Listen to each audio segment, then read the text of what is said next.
Et nous sommes maintenant avec Sandrine Planchon, la responsable de l'association Ruban Rose. Merci à vous d'être avec nous sur le plateau de TV5 Monde. Alors vous êtes là parce que c'est Octobre Rose, le mois de sensibilisation et de prévention contre le cancer du sein. On va regarder quelques images, on va revenir vers vous Sandrine Planchon.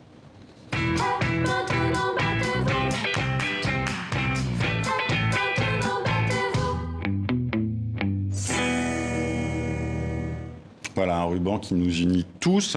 Est-ce qu'actuellement, avec la pandémie, c'est compliqué d'organiser des événements avec les mesures de restriction ?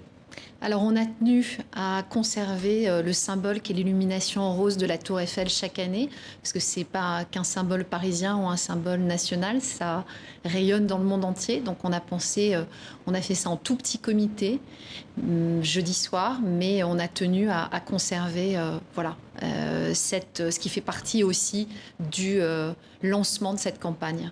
Alors cette campagne, elle s'organise comment cette année? Elle est particulière, j'imagine. Alors elle est essentiellement, comme on vient de le dire, non pas événementielle, mais digitale et médiatique, d'où l'importance d'avoir cette voix et de pouvoir passer dans les médias pour parler de la prévention, de la nécessité du dépistage précoce, parce que c'est 1 femme sur 8 de toucher. Et c'est 9 femmes sur 10 si la maladie est prise à un stade précoce qui, à horizon 5 ans, puisque c'est le recul qu'on a, guérit. Donc la mauvaise nouvelle, c'est 1 femme sur 8, mais pris à temps, 9 femmes sur 10 peuvent en guérir. D'où l'importance de la prévention pour ces près de 60 000 femmes, nouveaux cas de cancer du sein chaque année. 58 000 par an, absolument. Donc j'en parlais de la pandémie, elle a compliqué aussi les choses pour le dépistage. Il y a sans doute eu moins de cancers détectés également. Ça, c'est un vrai souci aussi pour vous. Alors c'est surtout que le Covid a eu pour conséquence que les femmes sont moins allées se faire dépister. Je pense que tout ce qui est milieu médical est un peu déserté. Donc c'est aussi... Des rendez-vous qui ont été déplacés aussi, j'imagine. Absolument. Et dans certains cancers, parce qu'il n'y a pas un cancer du sein, il y en a plusieurs.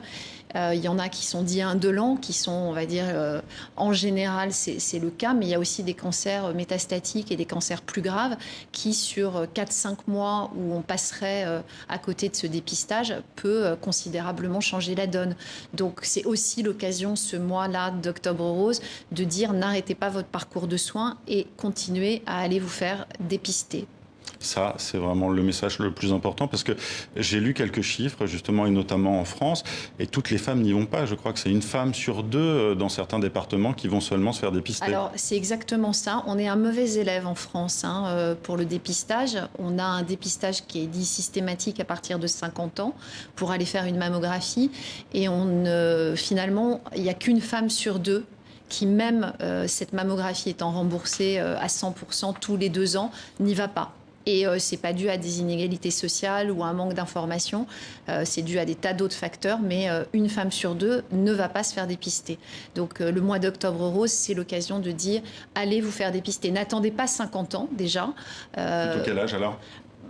On dit à partir de 25 ans, parce qu'il y a malheureusement aussi des cas de cancer du sein qui peuvent toucher des femmes jeunes, même si ce n'est pas la majorité. Donc n'attendez pas et chaque année, allez voir allez vous faire dépister. Votre médecin, votre gynécologue ou votre sage-femme, on ne le dit pas assez. Les sages-femmes également. Je vous propose d'écouter les paroles d'une patiente à propos d'Octobre Rose.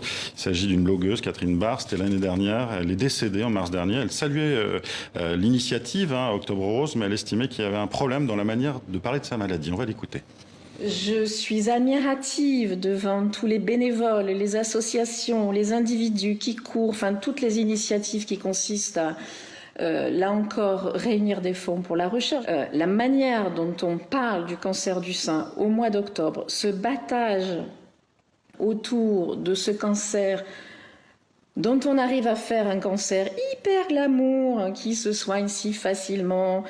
Moi, il m'a touchée à 40 ans, même moi, je fais partie des 5% de ces nanas qui l'ont eu à 40 ans et moi, des 10% pour lesquels il était métastatique d'emblée, des 30% pour lesquels il ne se soignera pas, des 12 000 nanas qui vont y passer peut-être l'année prochaine, en tout cas, je touche du bois, j'espère pas cette année, même si c'est mal barré. Ce cancer n'est pas rose.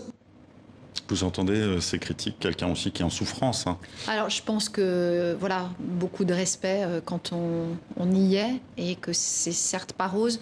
Nous, c'est un choix. Ce ruban, il a été à l'initiative d'une femme qui s'appelle Evelyne Lauder, qui elle-même avait le cancer du sein. On est en 92, période post-sida, et elle estime qu'il faut parler de cette maladie. Le ruban rouge, hein, je rappelle, hein, justement. Ruban rouge voilà, pour le sida, donc elle crée le ruban rose et elle veut qu'on parle de cette maladie, que ce ne soit pas un combat personnel mais un combat collectif, que ce ne soit pas un tabou, et elle choisit le rose pour en parler. Alors après, je pense que c'est voilà, très personnel. Nous, on a choisi d'en parler et de faire passer les messages par l'humour, par l'art, par voilà, des tas de vecteurs. On a bien compris. Merci Sandrine Planchon d'avoir été avec nous et d'avoir parlé donc d'Octobre Rose pour la prévention du cancer du sein. Merci d'avoir été avec nous. Merci à vous.